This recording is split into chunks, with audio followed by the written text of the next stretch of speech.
Israel పాలస్తీనాలో Gaza మీద దాడి చేస్తుంటే అక్కడ జరుగుతున్నది ఏంటంటే శరణార్థుల్ని అంటే ఆ గాజాలో ఉన్నటువంటి సాధారణ ప్రజల్ని చిన్నపిల్లల్ని అడ్డం పెట్టుకుని తీవ్రవాదులు వాళ్ళ మధ్యలో ఉంటారు. శరణార్థి శిబిరాల్లో, ఆసుపత్రుల్లో, స్కూళ్ళల్లో.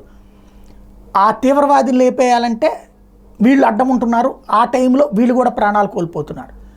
దాన్ని అక్కడ సాధారణ చిన్నపిల్లల మీద దాడులేంటి అంటూ గొడవ చేస్తున్నటువంటి వాళ్ళలో రష్యా కూడా ఒకటి. ఇజ్రాయెల్ మీద తీవ్ర ఆగ్రహం వ్యక్తం చేస్తూ వచ్చింది. నేను అప్పుడే చెప్పా, నీతులు చెప్తున్న రష్యా ఏం చేస్తుంది, వాళ్ళు అదే పని చేస్తున్నారు కదా అన్నట్టు. ఇప్పుడు తాజాగా జరిగింది, ఉక్రెయిన్ మీద సోమవారం రష్యా కురిపించినటువంటి క్షిపణుల దాడిలో కీవ్లోని చిన్నారుల ఆసుపత్రి మీద దాడి చేసింది.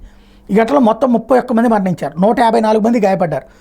అత్యాధునిక కింజల్ రాకెట్లను రష్యా ప్రయోగించినట్టు ఉక్రెయిన్ వాయుసేన ఆరోపించింది. ఉక్రెయిన్లోని 5 నగరాలను లక్ష్యంగా చేసుకుని రష్యా భీకర క్షిపణి దాడులు చేసింది.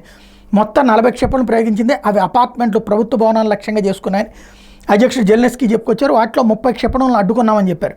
వ్యవహారం మీద ప్రపంచ దేశాలు మౌనంగా ఉండకూడదని కూడా అడుగుతున్నారు. ఇక్కడ మరి రష్యా కానీ చైనా కానీ దీన్ని రష్యా సారీను చెప్పదు. ఇంకోటి అసలు దాడులు అన్నటువంటిది వీళ్ళు చేస్తూ ఎదురోళ్ళకి నీతులు చెప్తూ ఉంటుంటారు అన్నమాట.